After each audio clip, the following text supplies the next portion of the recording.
श्रीलंका से बड़ी खबर आ रही है। कोलंबो के भारतीय उच्चायोग ने आज एक बार फिर से श्रीलंका में सेना के भेजे जाने संबंधी खबरों को खारिज किया है। उच्चायोग ने कहा है कि कुछ समाचार माध्यम और सोशल मीडिया में भारत के अपने सैनिक श्रीलंका भेजने को लेकर चल रही खबरों का हम खंडन करते हैं। इससे पहले भारत सरकार ने राजपक्षे सरकार परिवार की शरण लेने संबंधी खबरों को नकारते हुए ने फेक न्यूज करार दिया था। उच्चायोग की तरफ से कल ये बयान आया था जिसमें यह कहा गया था कि राजपक्षे परिवार ने भारत में शरण ली है और एक बार फिर से अब भारतीय उच्चायोग ने कुछ खबरों को गलत बताया है।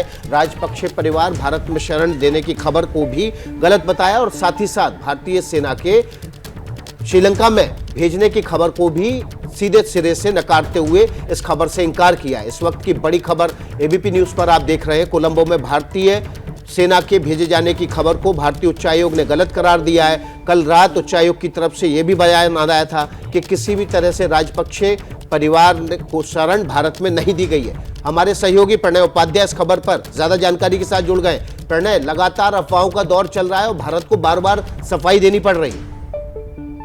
देखिए, भारत की तरफ से सफाई ही नहीं है विकास जी, बल्कि ये स्थिति को स्पष्ट करने की कोशिश भी है, क्योंकि जिस तरीके के हालात फिलहाल कोलंबो में हैं या श्रीलंका के अन्य शहरों में हैं, ऐसे में भारत अपने आप को इस घरेलू विवाद से दूर दिखना चाहता है। और जिस तरीके की स्थिति अगर आप कल देखें, विदेश मंत्रालय का जो बयान आया है वो भी बहुत सधा हुआ बयान था, जिसके अंदर स्पष्ट तौर पर ये कहा गया कि भारत श्रीलंका के साथ है, श्रीलंका की समृद्धि में स्थिरता के अंदर वो पक्षधर है, लेकिन उसके घरेलू या जो अंदरूनी मामले हैं उसके अंदर भारत किसी तरीके से दखल देने को तैयार नहीं है। लेकिन उसके बावजूद ये लगातार खबरें चल रही हैं, एक फेक न्यूज चल रहा है, कंसिस्टेंट एंटी इंडिया कैंपेन भी चलाया जा रहा है, जिसमें कभी कहा जाता है कि क्या ये साफ हो पा रहा है कि ये अफवाहें कौन उड़ा रहा है? क्या इसमें हमारे पड़ोसी देशों का ही हाथ है?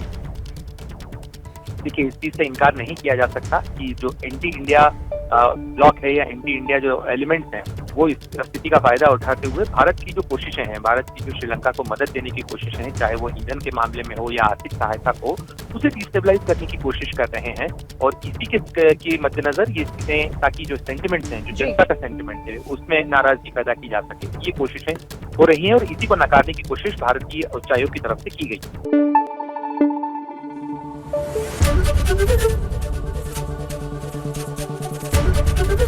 एबीपी न्यूज आपको रखे आगे।